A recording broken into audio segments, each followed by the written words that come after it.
right now. 네, 여러분 안녕하세요. 허경영을 다시 보다 허경영 리뷰의 홍조경 팀장입니다.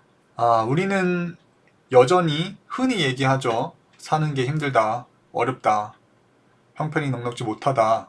그런데 생각해보면 왜 기술과 문명은 발전되고 이제는 인공지능이 챗 GPT라는 게 나와가지고 인간이 던지는 모든 질문에 맞는 답변을 주고 자동차가 알아서 인공지능을 통해서 자동차를 알아서 직접 자기가 운전을 해서 집까지 가고 정말 많은 발전이 이루어진 사회에 살고 있는데 여전히 이렇게 기술이 발전되었음에도 불구하고 우리의 삶의 질은 크게 개선이 되지 않고 있어 보입니다. 그래서 왜 우리의 행복과 우리의 삶에 대한 만족도는 왜 시대가 갈수록 더 낮아지고 있는지, 왜 우리의 국민의 평균 행복 지수는 더 떨어지고 있는지 과거에 비해서 그 문제에 대해서 생각을 해보다가 이러한 문제들에 대한 경제적인 측면에서 한번 이야기를 해보고자 합니다.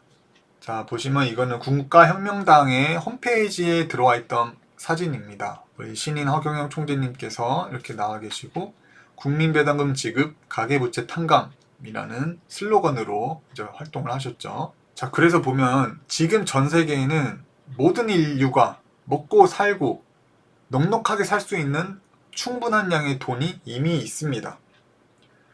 허경영 총재님께서 강연에서도 말씀하시잖아요. 국경만 없애고 모든 국가가 국방비에 쓰는 돈만 아껴도 그 돈으로 전 세계 모든 기아들을 구제해 줄 수가 있다라고 하시는데 굉장히 많은 돈이 이미 세계에 풀려 있단 말이죠.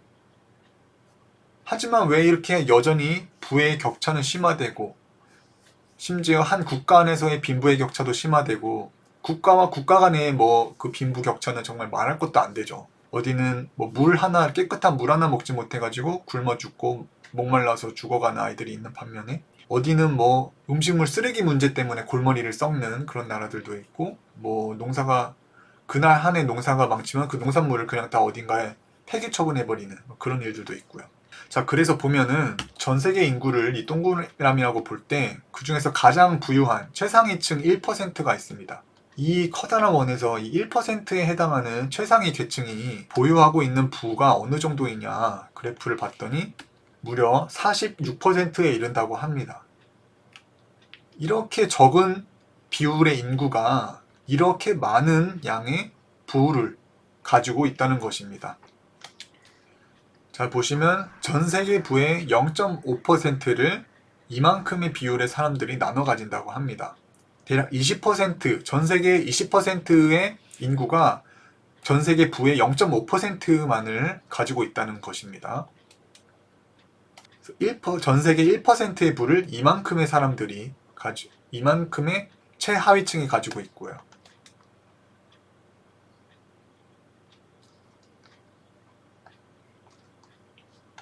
자, 그리고 최상위 1%는 무려 전 세계 부의 43%를 점유하고 있다고 합니다. 자, 이 그래프를 보면 정말 어마어마한 비율이죠. 자, 이만큼의 많은 사람들이 고작 전 세계 부의 6%만을 나눠 가지고 있는 반면에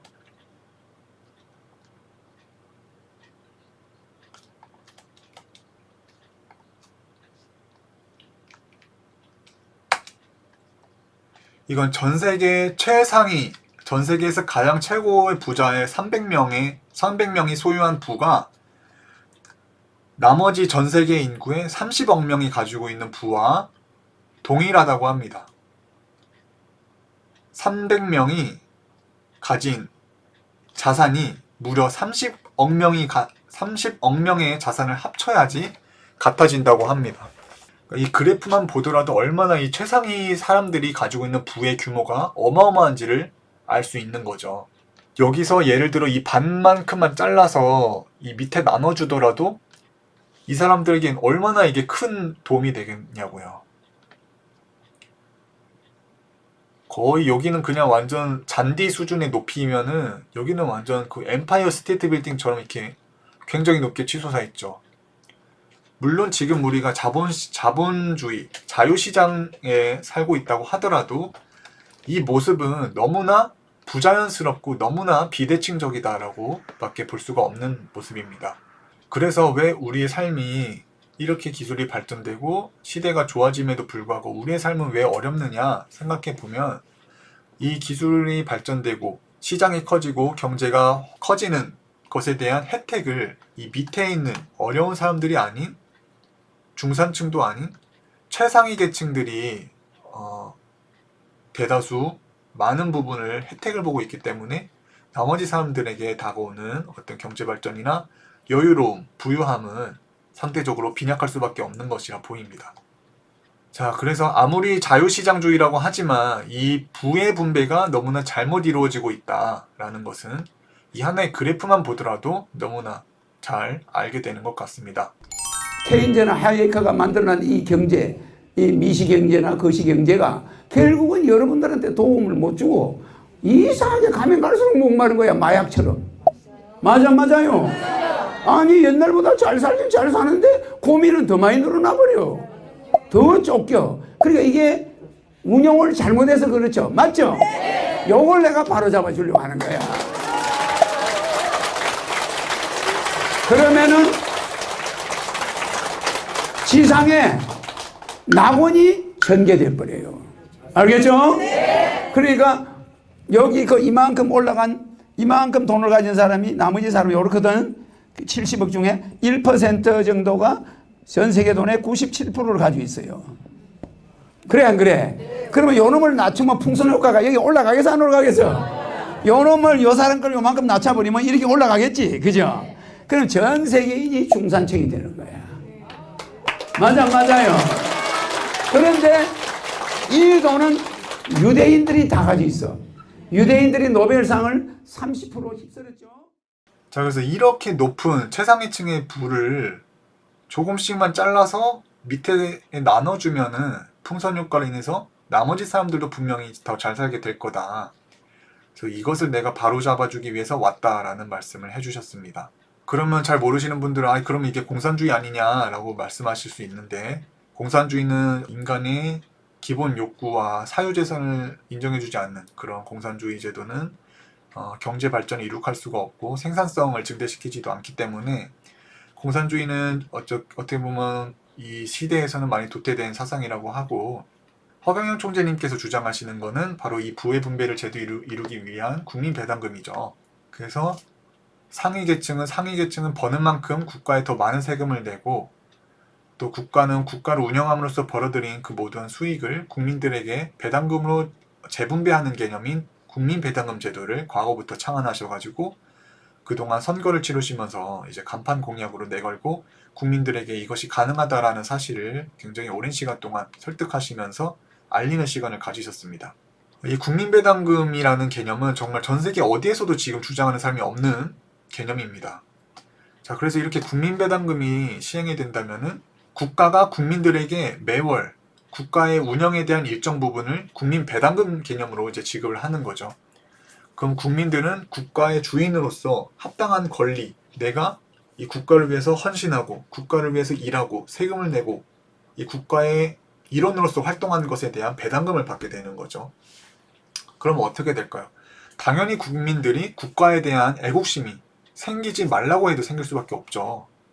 그리고 국가의 지도자들이 운영을 잘해서 국가의 이익이 더 증대되고 그러면서 내가 더 많은 배당금을 받게 되니까 이렇게 배당금을 많이 챙겨주는 대통령에게 더 충성하게 되고 또 국가를 위해 더 헌신할 수 있게 되고 또 국민배당금을 받아야 되니까 국가가 예산 낭비가 되는 쓸모없는 곳에 돈을 쓰지 않도록 국민들이 자연스럽게 예산 절약을 하는데 큰 역할을 할 수 있게 된단 말입니다.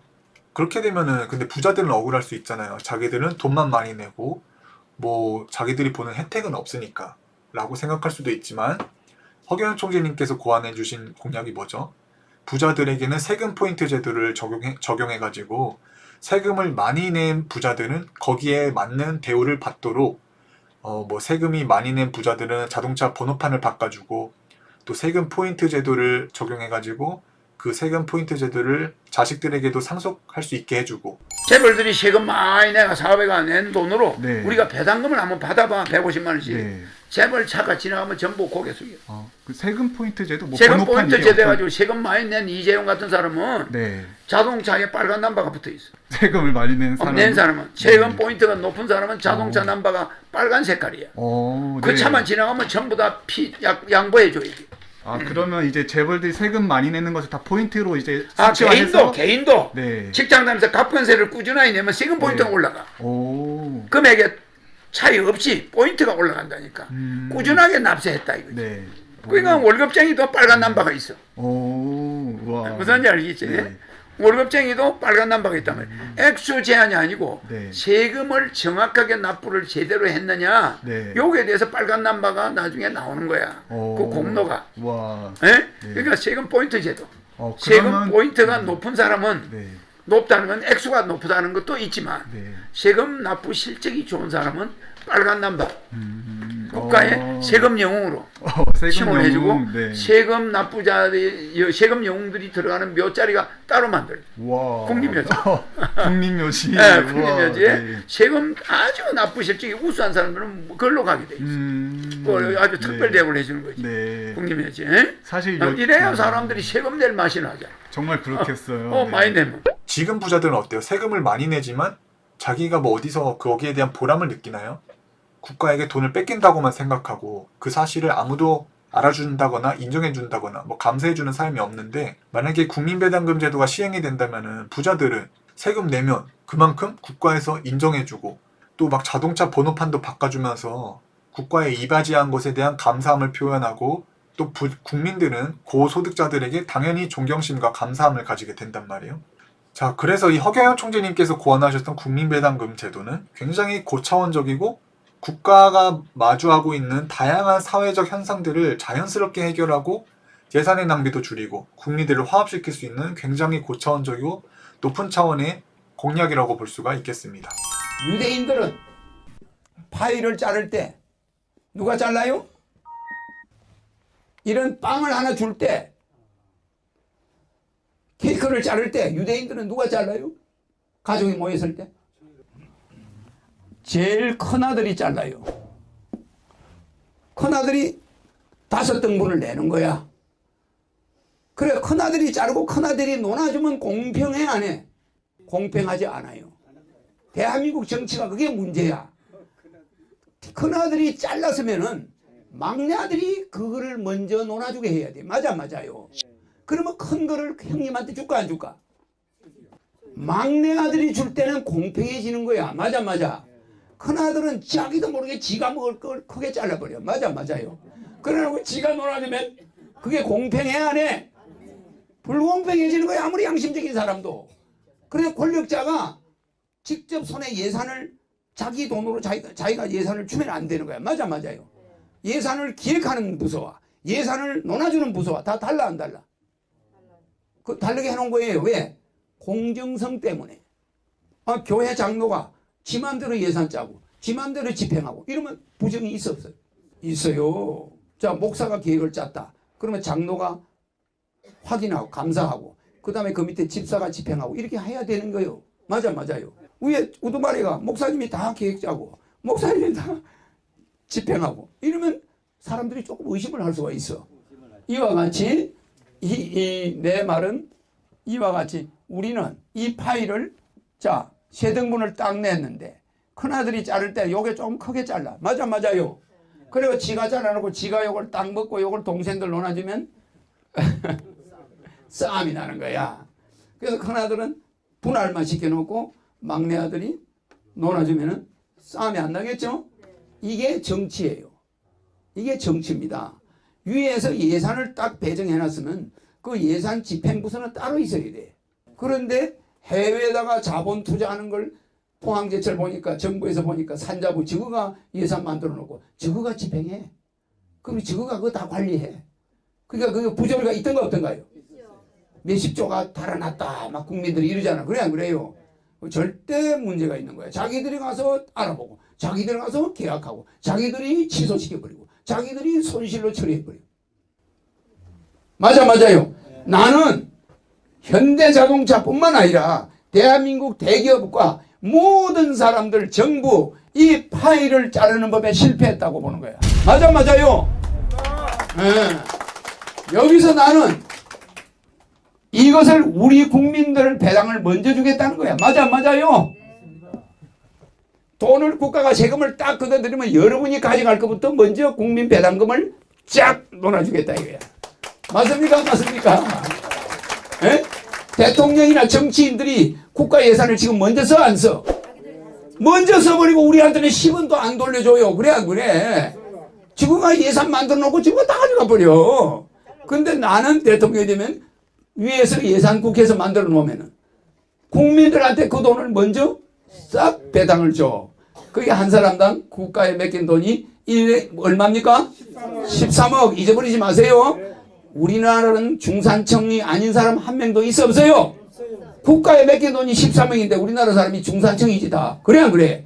그런데 그 돈을 다 뺏어가는 거야. 그래서 우리가 스트레스 받는 원인은 요 파일을 저거 멋대로 자르고 마다들이 다 가져가. 정치하는 사람들이. 맞아요. 그래서 우리가 실패한 건 뭡니까? 분배에 실패해서 분배 알겠죠? 이 분배에서 실패했다 이 말이야. 그래서 지금 5% 상류층은 재산 늘어난 속도가 없는 사람보다 1만 배가 빨라. 그리고 없는 사람은 계속 돈이 늘어나는 게 아니라 줄어들어. 그러니까 우리는 중산층이 다 붕괴돼. 그러면서 국외채는 기하급 수준으로 늘어나. 우리가 아무리 벌어봐야 1년에 해외 돈에 대한 이자가 안 돼. 그거 어떡하실래? 이런 빚쟁이를 5천조에 대한 빚 이자가 얼마인지 압니까? 이걸 우리가 지금 부담하고 있어 국가가. 네, 그래서 강연 말씀을 들어보면은 파일을 나눠줄 때 파일을 자르는 사람이 파일을 각자에게 나눠주게 되면은 자기한테 돌아가는 파이는 자기 몫으로 챙길 파이는 당연히 크게 썰어서 챙겨간다라고 말씀해 주셨는데, 그렇게 지금까지 온 세계 경제의 모습이 이러한 모습이라고 보입니다.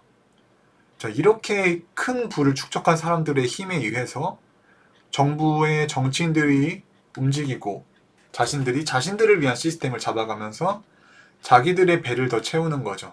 그러면 결국 이 사람들 먼저 챙겨가고 또 이 사람들 먼저 챙겨가고 이 사람들 챙겨가고 남은 것들을 나머지 하위층들이 정말 조그만 파이만 가지고서 아주 조금씩 잘게 갈라서 나눠 먹는 실정이 지금의 모습이라고 보입니다.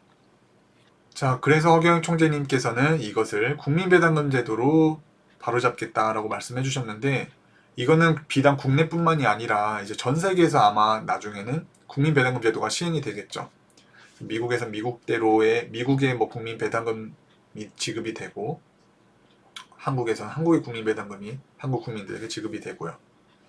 자, 이렇게 보면 이 국민배당금뿐만이 아니라 허경영 총재님께서 이미 고안하셨던 수많은 정책들이 지금 현 정치인들에 의해서 이미 실현되고 있고 모방되고 있는 부분이 상당히 많습니다.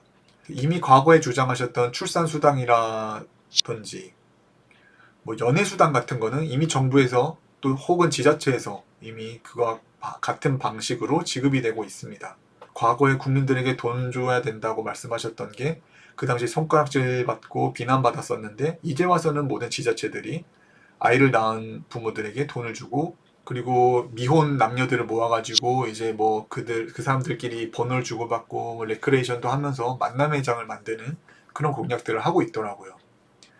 그러니까 이 허경영 총재님께서 이게 하늘궁에 가만히 앉아 계시는 걸로 보이지만 이미 그동안 선거 치르시면서 많은 공약들을 만들어 오셨고 알리셨고, 또 그렇게 알려진 공약들이 이 사람을 통해서 정치인들에게 들어가고 비서진에게 들어가게 정책실장에게 들어가면서 허경영 총재님의 공약이 간접적으로 계속해서 이 국가에 시행이 되고 있다는 것. 그 경제가 침체됨에 있어서 주요 원인 중에 하나가 바로 화폐의 유통 속도입니다.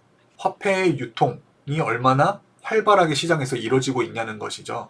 그래서 시장에 얼마나 돈이 많이 돌고 얼마나 돈이 빠르게 이 물건 여기 팔렸던 이 돈이 다시 여기서 소비가 되고, 소비가 되면 이 돈이 다시 기업에 들어가게 되고, 기업은 이 돈을 국가의 세금으로 납부하면 이 국가는 이 세금을 통해서 일자리 창출이나 연구개발 등으로 국민들을 위한 일자리 창출을 하고, 거기서 또 국민들은 또 일자리 잡고서 열심히 일하면서 이런 선순환적인 경제의 흐름이 생기게 되려면은 이 화폐의 유통 속도가 굉장히 중요한데, 이 문제가 지금은 뭐냐, 이 전 세계 부가 이렇게 되어 있는데 이 밑에 있는 사람들이 아무리 열심히 일하면서 자기네들끼리 살고자 이렇게 열심히 바둥바둥 해봤자 이 사람들이 유통할 수 있는 그런 화폐의 수량이 굉장히 적단 말이에요.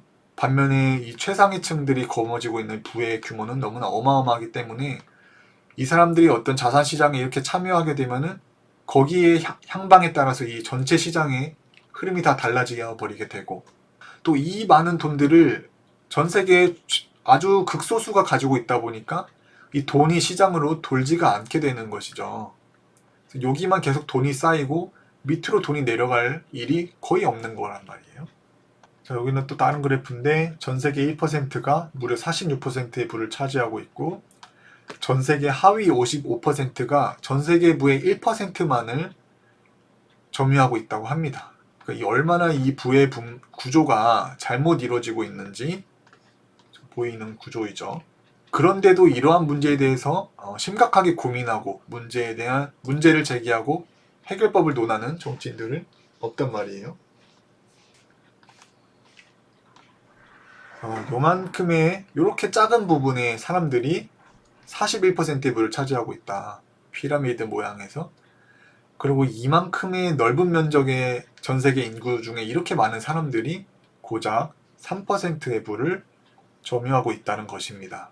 그러니까 이것이 얼마나 부의 분배가 잘못 이루어졌는지, 부익부 빈익빈의 끝이죠, 이 모습이. 자, 이 한국 경제 또한 마찬가지입니다. 한국 경제 화폐 유통 속도 하락률이 OECD 1위라고 나오는데, 돈은 많이 풀렸는데 이 돈이 시장에 돌지 않는다는 거예요. 왜일까요? 우리나라도 상위 계층들에게 돈이 들어가고 정작 이 돈을 필요로 하는 사람들에겐 돈이 흘러 들어가지 않았기 때문에 시장에 돈이 돌지 않는 거예요. 그래서 뭐 돈이 좀 생겼다는 사람들은 뭐 그냥 투자한다거나 땅 사버리고 끝. 그 돈이 저소득층에게 갔다면은 저소득층은 지금 당장 소비가 필요한 사람들이니까 돈만 들어오면 그 돈이 시장으로 바로 풀려버린단 말이에요.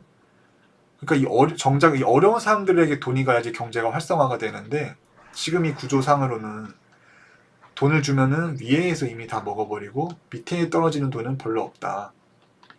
그래서 허경영 총재님께서 주장하시는 국민배당금 제도는 이 밑에 사람들에게 돈을 부어주어서 그 사람들이 소비를 하면서 위로 돈이 올라오게 하는 트리클업 정책이라는 말씀을 하셨습니다. 그래서 갈수록 떨어지는 화폐 유통 속도 보면은 5만원권 환수율이 17% 역대 최저이다. 많은 5만원권이 사라지고 있는데 돌지가 않는다는 거예요. 그만큼 이 돈들이 활용되지가 않고 어딘가에 쌓이고 있다는 것이죠. 그럴수록 시장은 침체되고 화폐 유통 속도는 더 낮아지게 되는 것이고요. 그러면 시장은 더 어려워지고 어려운 사람들의 삶은 더 어려워지면서 이 대한민국의 경제의 악순환, 중산층은 몰락하고 잘 사는 아주 극소수의 사람들만 잘 살게 되고 나머지는 전부가 다 점점 더 삶이 어려워지는 이런 빈부의 격차가 극심화되고 있다라고 보입니다. 자, 그럼 이렇게 우리 국가에 돈이 돌지 않는 거예요, 우리 시장에. 근데 허경영 총재님께서 시행하시는 공약 중에 또 뭐가 있죠? 생일마다 케이크 주겠다. 뭐 생일마다 국민들에게 생일 선물과 생일 케이크, 금일봉 주겠다 이런 말씀 하시잖아요. 이런 정책 하나들만 시행이 되더라도 이게 어떻게 보면 바로 화폐 유통 속도를 확 올려버리는 정책이죠. 국가에서 지원금을 주면 각 동네 빵집, 떡집들에게 돈이 흘러 들어가게 되고, 또 뭐 생일 선물 만들려면 우리 국내 기업들 생일 선물 만드는데 또 돈 들어가게 되죠. 또 국민에게 금일봉 10만원 지급이 되면 그 돈은 다 시장으로 다시 풀리게 된단 말이에요. 이게 어디 뭐 흘러 들어가가지고 시장으로 나오지 않는 돈이 아니라 다 결국은 시장으로 다시 환수가 되는 돈들이기 때문에 이런 생일 케이크와 생일 선물을 주는 공약들은 이 화폐 유통 속도를 올려주는 정책이고, 또한 국민 배당금 제도 역시 마찬가지고요. 이 국가에 쌓이고 있는 이 부를 가장 밑에 뿌려주면은 그 돈들이 아주 활발하게 시장에서 돌아다니면서 화폐 유통 속도가 올라오고 시장에 돈이 돈다는 것이죠. 그러면서 자연스럽게 부의 재분배가 이루어지고 우리의 경제 구조는 훨씬 더 건전해지고, 그러니까 허경영 총재님께서 하시고자 하는 정책들은 돈이 필요한 사람들에게 돈을 준다. 그 사람들이 돈을 쓰게 하면 그 돈들이 자연스럽게 국가로 다시 거친다. 그 돈을 다시 또 재분배해주고, 또 국민들이 밑에서부터 돈을 써고 기업들에게 돈이 쌓이고, 그 기업들의 영업이익이 올라가면 또 그 돈이 그만큼 정부에도 쌓이고, 그 더 많이 돈이 쌓이니까 더 많이 국민들에게 분배해주면은 국민들이 더 여유롭게 살면서 시장도 활성화가 되고 출산율이나 삶의 만족도, 행복도도 올라가게 되고 사람들의 삶의 질도 전반적으로 향상이 될 수 있는, 이것이 허경영 총재님께서 이미 몇십 년 전에 고안하셨던 국민배당금 제도의 특징이자 장점이라고 할 수가 있겠습니다. 그래서 이 허경영 총재님께서는 어떻게 보면은 이 시대에 나타나신 선각자, 대도인. 옛날로 말하면 금강산에 와가지고 저 하늘을 날아다니는 도사를 만난 거나 마찬가지야. 그 대도인이란 사람이 지금 양복을 입고 앉아 있는 거지, 여기 나타나가지고. 이런 경지에 계신 분인 거죠. 그 경지에 계시니까 저희는 허경영 총재님을 신인이시다라고 지칭을 하는 거고요.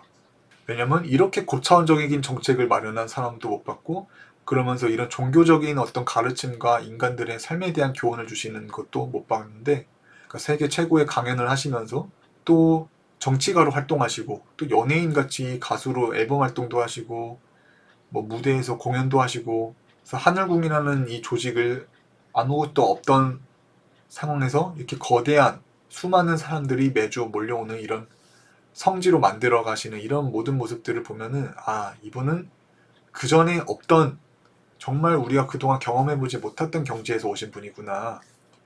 그래서 이분은 그 자신을 신인이라고 지칭하시는구나. 그런 생각이 들고, 여러분들이 뭐 이분이 신이다 아니다 이런 걸 믿든 믿지 않든 괜찮아요. 근데 이 공약적인 측면만 보더라도 이분이 얼마나 선각자이시고 이 모든 문제의 본질을 꿰뚫으시면서 거기에 대한 해답을 마련하셨는지, 그러한 점을 여러분들 좀 한번 봐주셨으면 좋겠고, 저는 진짜 이런 허경영 총재님의 공약들 우리 대한민국 정치인들이 진짜 포럼을 해가지고 연구하고 같이 이야기 나누면서 이걸 어떻게 하면 실현시킬까, 이런 논의가 되어야 된다고 생각을 하거든요.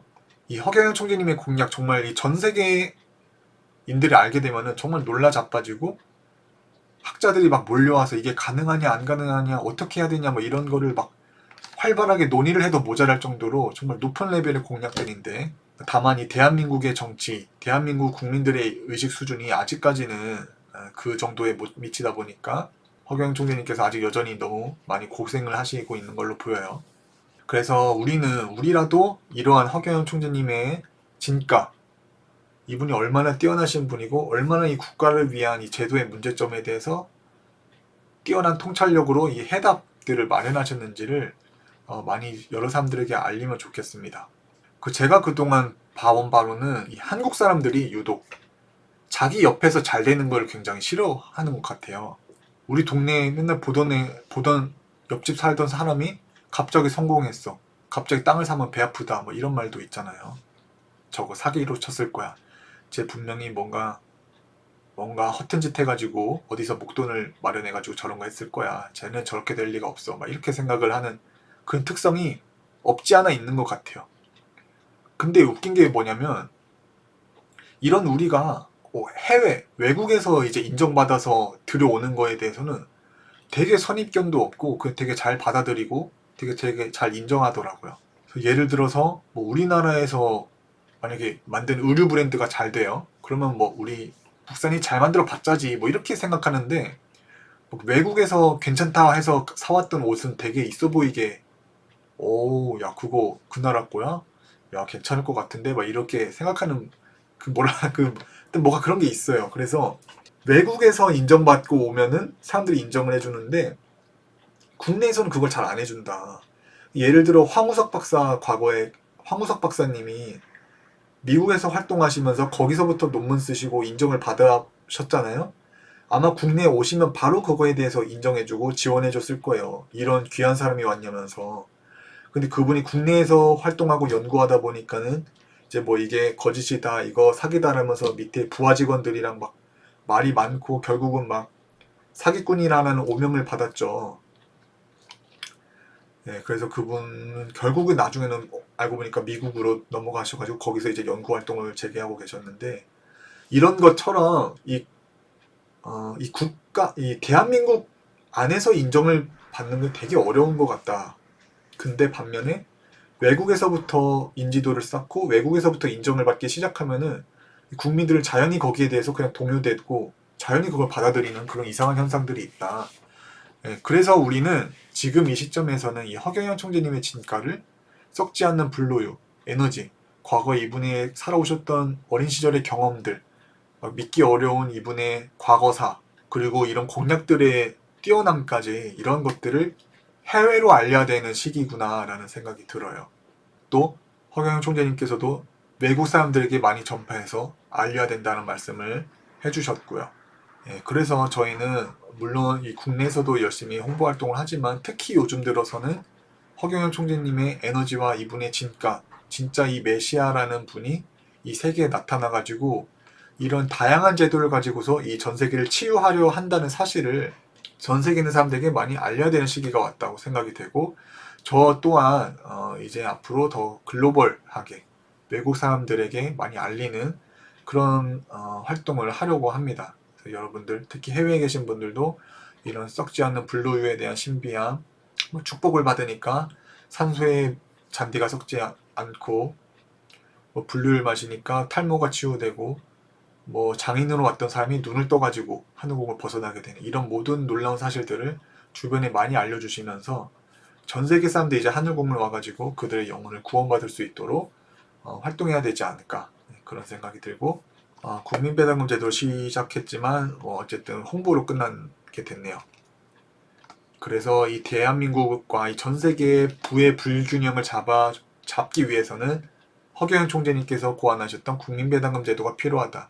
또 이 제도를 시행하기 위해서 결국 허경영 총재님의 등장이 필요하고, 이분이 국가를 리드하고 전 세계를 리드해야 이 전 세계에서 풀리지 않는 이의 부의 격차와 환경 문제, 국가 간의 그런 국경으로 인한 이념과 대립, 희생들을 모두가 다 말끔히 해소가 되는 시기가 올 거라고 봅니다. 지금까지 긴 영상 시청해주신 여러분들 대단히 감사하고, 저 다음에 또 다른 좋은 영상으로 찾아뵙도록 하겠습니다. 지금까지 본자 스튜디오의 홍조경 팀장이었습니다. 감사합니다.